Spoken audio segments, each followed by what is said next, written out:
there is a darker side to some of these social media platforms. Hello everyone and welcome back to my channel. If you're new around here, my name is Sharon and I'm a trainee clinical psychologist, and in today's video we're going to be having a little discussion around using social media as a psychologist. This is definitely a discussion that needs to be had, and I'm hoping that with this video we can start some discussion and hopefully begin to think of ways to improve the guidance around social media use.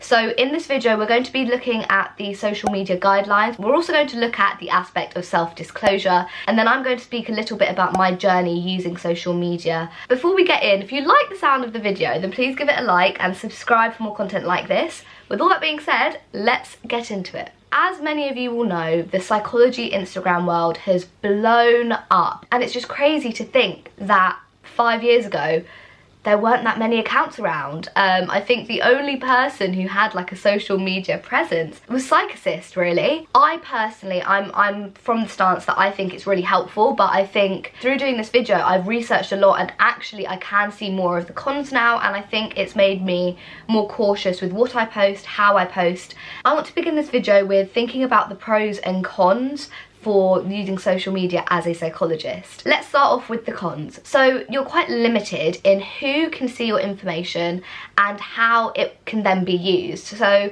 if you're using social media to speak about different kinds of diagnosis or different kinds of conditions or experiences, then someone can take that information and misconstrue it. They might misdiagnose themselves, and so you have very little control over that. Also, it depends on the way that you're using your social media, but people have access to your personal lives. I know most people are careful now to make sure their private accounts are all on private, but if you have a psychology social media account that is open to the public, then what can your followers see that potentially you wouldn't want a client to see or a colleague to see? So I think that can be a potential con. Another thing is that you can't manage risk, and so I've thankfully never had this, but there has always been a thought in the back of my mind: what happens if someone discloses risk to self or others via a DM?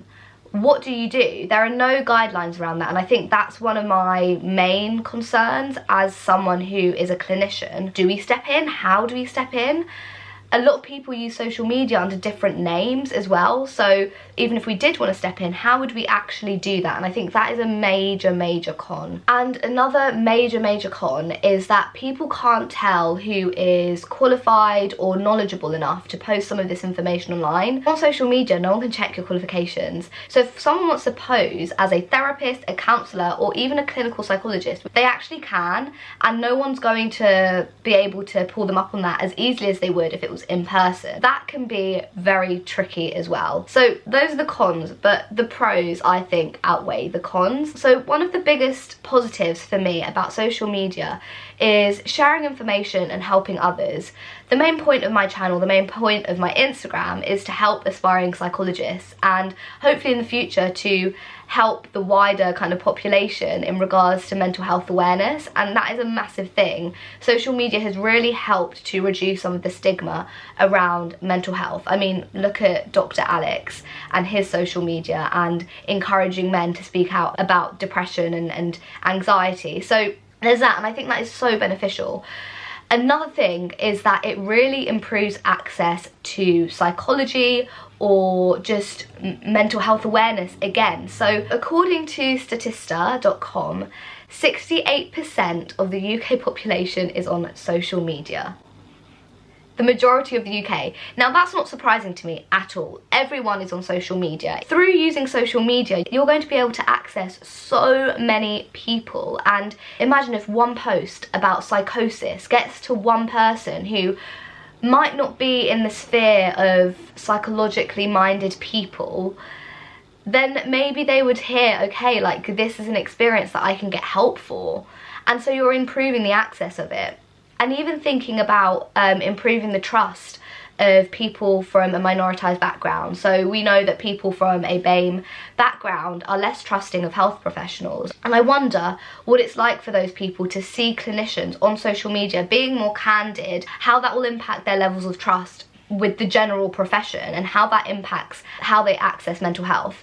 And so I think this is like such a big positive for me. I think it's quite hard for people from a lower income background to also access psychological support for many different reasons, due to their own personal resources. They might not have the time, they might not have the money to get to certain clinics, but also because services aren't made for these people in mind. In the same vein, improves diversity in the profession. So I would not be on training if it wasn't for social media.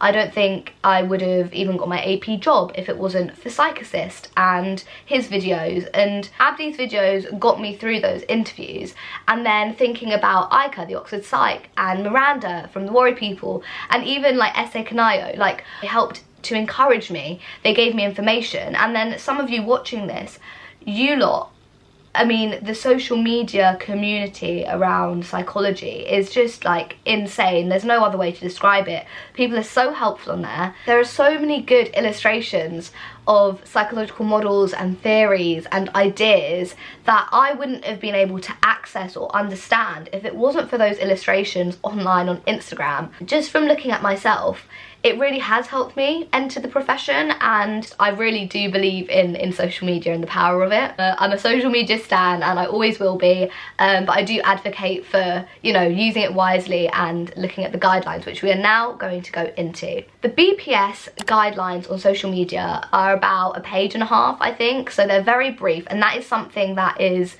you know, not surprising, I don't think, because social media is very new to the psychology world, as in for professionals to use. Now, their social media guidelines are based on their code of ethics, which is a lot more comprehensive. The BPS code of ethics and conduct are based upon these 4 principles of integrity, respect, competence, and responsibility.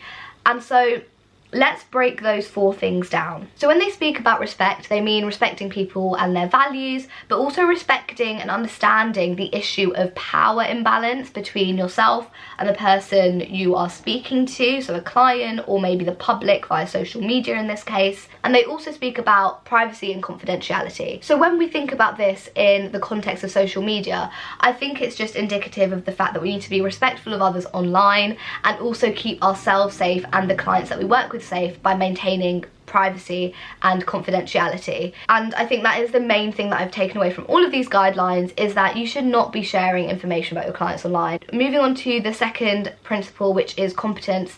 So they say that people need to be competent in their ability to work as a psychologist. So have you got the right skills? Have you got the right knowledge to share the information that you're sharing? And I think this can be very problematic on social media.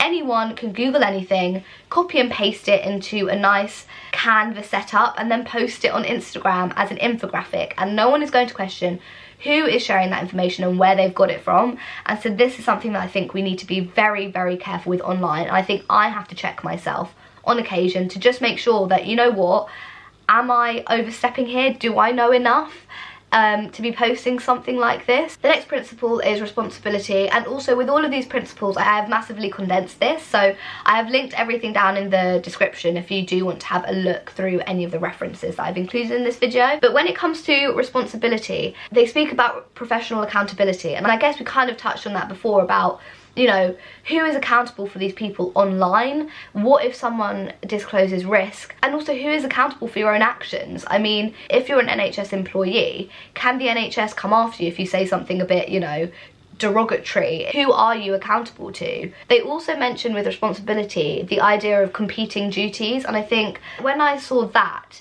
it made me think of like time constraints for some reason, and maybe I'm not reading this point correctly.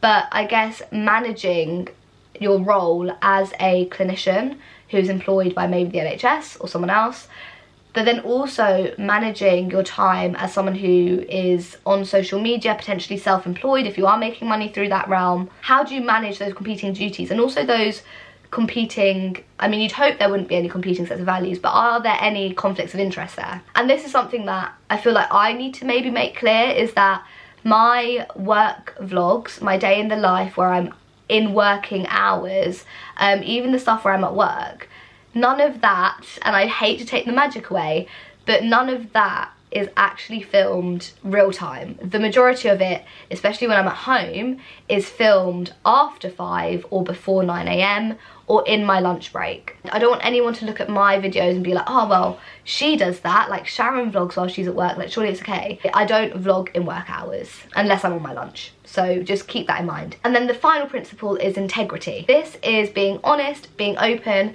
and also avoiding exploitation. Another thing that I feel so strongly about, and when I think about this and social media, I think about those people charging £50, £100 for a career service or whatever the heck it is.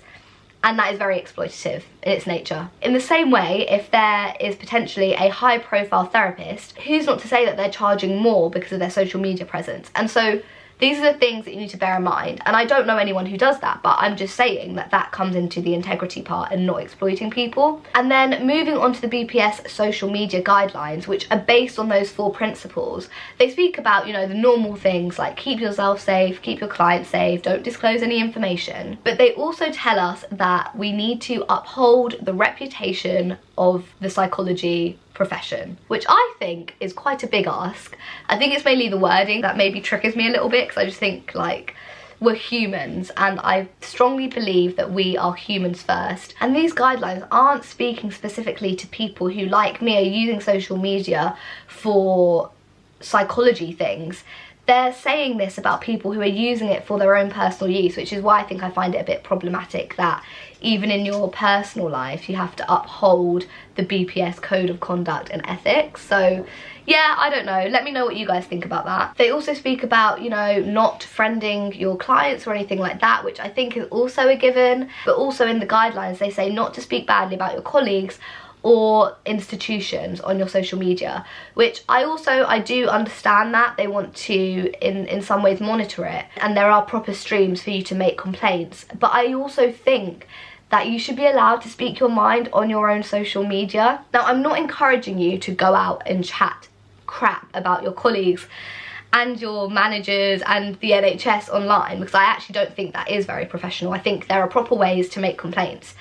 But just in my head, I'm thinking if you did want to do that, then I think it's quite hard to tell someone to not do something in their spare time. Again, I also want to note that it might be a bit different for me to say post something on my private Instagram account that not many people have access to, versus if I posted something on Sharon B Psych, where there are quite a few people who are on there and people know that I work for the NHS. And so I think you need to bear loads of these things in mind. And whenever making decisions about social media and your usage, I think it's a very like dynamic thing. It will change across situations and across time and across the people that you work with. I feel like this video is going to bring up more questions for me than it is answers. Overall, the BPS guidelines are pretty basic in my opinion, and I think that is just telling of how far we've got to go and how new social media is for this profession. And I think there needs to be specific guidelines around people using social media as a means to communicate knowledge to the public,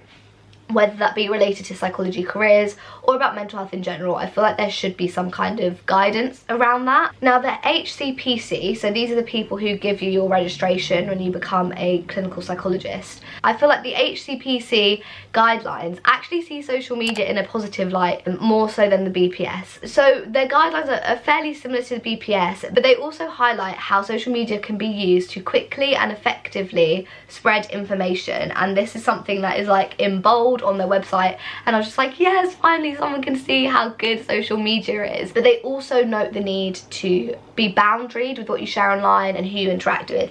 But they also say that you need to look at your employer's guidance for social media use. So that's when I headed over to the NHS guidelines for social media use. And I promise we're almost there with the guidelines, guys, but I did just get myself into a bit of a hole. So on the NHS guidelines, they say all of the things that have been mentioned previously about maintaining confidentiality, being a nice person online, being boundaried, all of that. But they also highlight how you should state that whatever you're posting should include something along the lines of, these views are my own and not the NHS. Which is something that is quite new to me, and I feel like I'm going to incorporate this into my social media. With the NHS guidelines, a lot of the points were around protecting themselves, and so they were very eager for you to be like, these are my views, not the NHS, which is just protecting themselves. They don't want a lawsuit on their hands. With all those guidelines, what have I learned and what will I be doing going forward? I think these guidelines offer a space to reflect on our own practice and our own use of social media. Now, I think if you're acting in a professional way online, then there shouldn't really be an issue in relation to these guidelines. But I think where it becomes problematic is if someone has a personal Instagram account that, say, isn't on private and they're maybe acting in a way that isn't so professional. I guess I just struggle with the idea that we have to be these perfect psychologists all of the time. I just find it really difficult because with other professions, and say for like medics, they don't really have the same pressure in the same way that I feel like we do as psychologists. But I think one of the main issues that people have with using social media as a psychologist comes from this idea of being a tabula rasa. This is an idea that comes from psychoanalysis, that the therapist should be a blank slate so that the client can project their feelings, beliefs and desires onto the therapist. And so that is one of the reasons why some people don't like the idea of psychologists sharing stuff online, because then that removes that distance, I guess, and that prevents the therapist from being a tabula rasa or a blank slate. Personally, I don't really resonate with this idea of being a blank slate. I think a lot of the therapeutic alliance comes from you not being a blank slate and from you bringing some of yourself into the room. I don't share much with my clients about my personal self, no. And I'm still trying to figure out what that looks like in practice, honestly. But something that my supervisor has said to me is that self-disclosure should always be formulation driven. And I think I do agree with that. Thinking about the role of therapeutic alliance as well and how important that is. Again, it's all very dynamic. It depends who you're working with and it depends on your situation. It depends on the question. But my personal stance is that I think self-disclosure can be very helpful. I did look at 2 systematic reviews. I've got them here on my laptop because I'm not going to remember half the information in it. The first one is by Henrietti and Levitt. This was published in 2010. They found that therapist self-disclosure had a positive effect on clients. They found that clients perceived therapists who did self-disclose. They found them warmer, they found them easy to relate to. Clients also shared more. They were more able to self-disclose information about themselves if their therapist also self-disclosed. But in this review, they also said to think cautiously about who you share with, the clients, their background. And this review also found that therapists were less likely to self-disclose to people who had tracked the diagnosis of personality disorder. Just interesting to know that therapists were less likely to disclose information to that group in particular, which again shows you that it is a dynamic process. It's not one size fits all. Another study that was conducted by Hill et al. In 2018, they found that therapists' self-disclosure improved the mental well-being of the client. They also found that it improved overall functioning, and they also found that it enhanced the therapeutic relationship. This led them to believe that therapist self-disclosure was actually a helpful intervention for some people. Although the majority of their findings were positive and in favour of therapist self-disclosure, in most studies there was at least a 30% report rate of negative experiences from self-disclosure. And so again, I think that just is indicative of the need to be very mindful with how you're self-disclosing in sessions. And so thinking about social media and self-disclosure, what are you putting online? Is it going to be helpful if your client sees it? Because in a way that is self-disclosure. So would you disclose information to your clients in a session? I think might be a good way to think about it. And so I think for me, with self-disclosure, I am going to treat social media now in the same way that I would a session with a client, and this might change and this might not work. If I'm going to be sharing something online, I want to think more about if I would be happy if my clients saw this, and I do this to a certain extent, and I have privated some of the videos for this reason, because I don't feel comfortable with some of the stuff that I may have previously put online, and that's okay because it will change. My career has changed massively over the past 3 years. Like, I started this YouTube channel when I came out of university and I didn't know what it was going to become.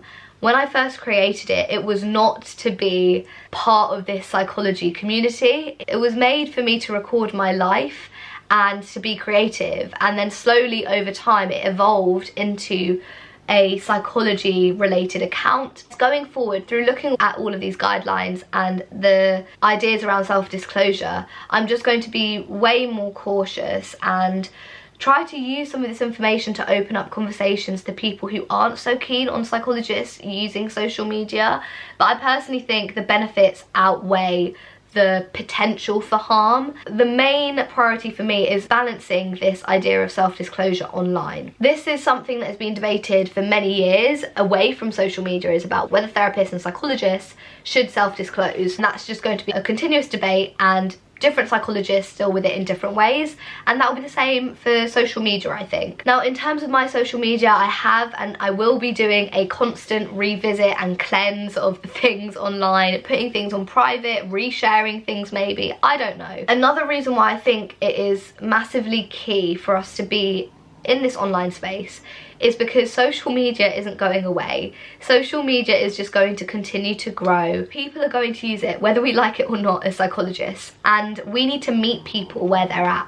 That's part of our role. And so if we're not willing to step into a space because we're too afraid of the risks, then I just don't think it's good enough. I think we need to work more on the guidelines. I also think we need to be so mindful of the fact that there is a darker side to some of these social media platforms. Type psychosis into TikTok and have a look at what comes up. Some of the stuff on there is so misleading and is actually escalating the amount of stigma around mental health conditions, and I just don't think it's fair, and I don't think it's okay for us as clinicians to know that that's going on and kind of maybe allowing that. We have a duty to care, right? If we're going to use social media, and of course I'm not saying that every psychologist should be on social media, but if you do want to be on it, then I think we do have a duty to kind of infiltrate this misinformation and this really scary side to mental health social media and start sharing some truth about the profession, about psychological ideas, rather than allowing the spread of misinformation. That was a very long video. I also don't have the answers. No one has the answers, and I really hope that someday we have some clearer guidelines, that we have a better idea of how social media can be used to improve outcomes in therapy, but also in wider society. Let's have a discussion down below. I'd love to hear your thoughts. I'd love to hear how you're going about it. If you like this video, then please give it a like and subscribe for more content like this. And until next time, guys, I will see you later. Bye.